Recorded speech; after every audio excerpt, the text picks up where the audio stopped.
Hey everybody, Lynne Forsythe here, and I want to thank you for taking a moment to watch my video. I just wanted to share with you my little excursion on jelly printing. Now, a while back I had bought this Jelly Arts gel printing plate, and it's a circle, and it's awesome, and it's not bad. It was on sale, and I figured, well, you know, if I'm going to try this, might as well buy it on sale.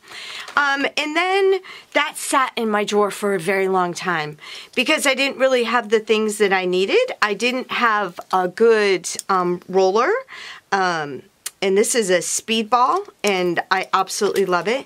And then I had to order some deli paper because I had watched a class and they use this, and I'm like, well, I can't do it if I don't have deli paper, so I went and bought all that. So anyways, when my block walla stamp arrived, which is this amazing wooden stamp, and part of my heart is slightly damaged because I had to actually dirty the stamp, and if you know me, I don't clean my stamps. I don't take care of my stamps. I'm horrible to my stamps. Actually, here's another one that I was sent, and look, it's a mess.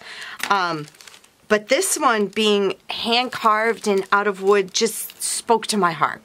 So anyways, I pulled out my jelly plate because I was so inspired by this stamp. And I also had pulled out some vintage papers that I have.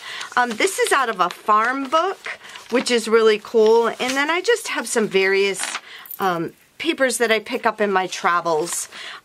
However, I think I may need to invest in more books now that I've started my new addiction. So anyways, I really didn't know what I was doing when I opened up my Jelly Arts gel printing plate here. And I just figured, well, what the heck, I'm going to experiment. So I pulled out my go-to Perfect Paints and began the process of brayering paint on and all kinds of stuff and stamping into it. And I got these beautiful, I don't know, can you see that? See, oh, isn't that beautiful? This was actually the first one I did, and I was like, oh. So then I tried different things. I stamped off over here, and then I decided that I would paint the stamp and stamp it onto the jelly plate and see what I got, and this is what I got. Gorgeous! But then I was becoming a little slightly disheartened because everything's round and I can't butt things up to make a whole page. So now guess what? I'm going to have to go buy another jelly plate. But anyway, so these are the various papers and the different things I tried as I was on my jelly plating excursion. Here's from that farm book again, where they see how they would date, tell what the sky condition, general comments. How cool is this? Trying different things with the paint, and this is actually my cast-off sheets, and I love them. I absolutely love them, but I kind of had wanted something a little more vibrant and solid, and then I decided, but before that, what actually brought on that thought process was because I wanted to paint on fabric using this block. And so I brayered the paint on, and I flipped it over and I rubbed it on there. And it's beautiful, but it's not, it wasn't exactly the vibrancy of what I was looking for. So I said, well, maybe I'll just try a different paint. And I'm actually going to save this and wait and see what I do with this. All right, so then I decided I'd go off to Walmart and see if they have any other paints. And they have these. My color selections were exceptionally limited, but these were my choices. So I came home with these, and then I decided, well, maybe I'll actually go in and read the instructions on this stamp and how to do it. And I found out I was doing it all wrong. See, that's what happens when you don't read the instructions.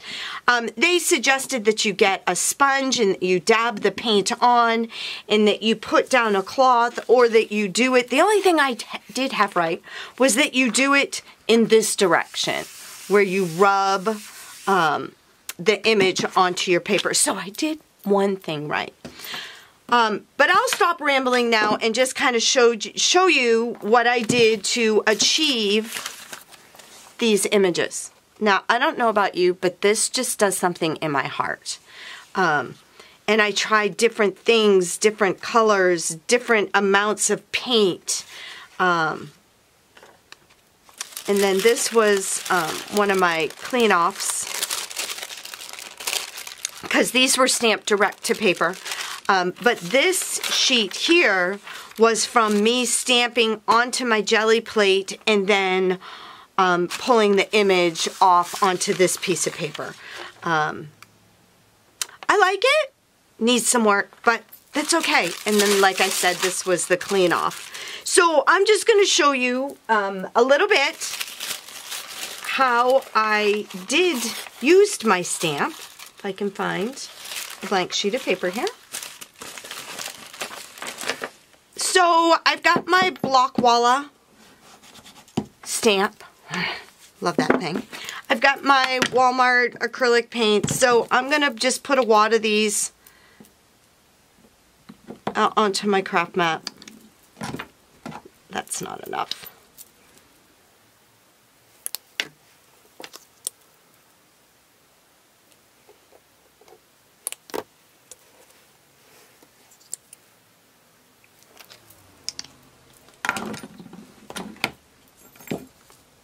So I just took a makeup sponge, because it stated in the instructions that it works best if you use a sponge. They said a kitchen sponge, but I'm going to use a makeup sponge. So I took this, and from experience I learned you can't be cheap with your paint. If you do, then it just doesn't give you a super good print. And then I just picked up the next color and went into the center. And then I picked up a third color, tap that around the edges, sat my stamp down, getting my little dangle here out of the way, and I just grabbed some dictionary paper. Actually, this is from the Religious Encyclopedia. I stand corrected.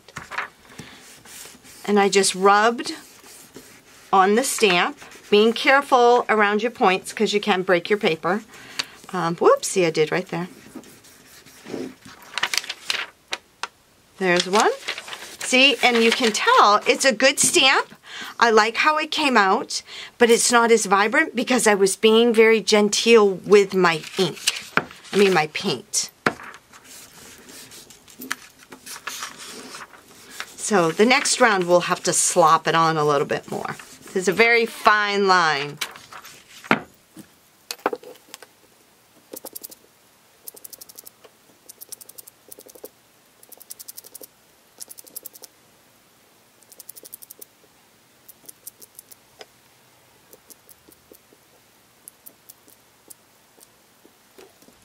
Okay, once again, I'll pick up my paper. Place it over top the stamp. Gently rub.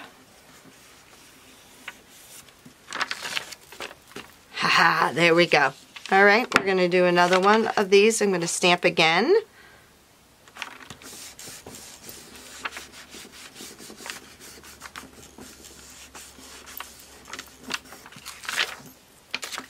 Perfect! All right, and I'm just going to continue this process and cover this piece of paper.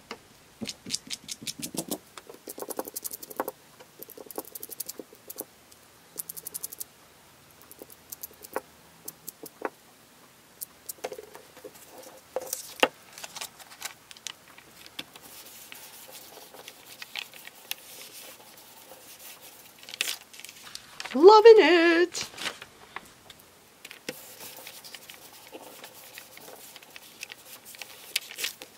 And there you have it. My printed sheet using my Blockwalla stamp. head on over to TopFlight Stamps. These and more designs of this type of stamp from Blockwalla are available, which I will probably end up owning more of these. And give it a try. I'll tell you, it was a really fun experiment. I learned some things along the way.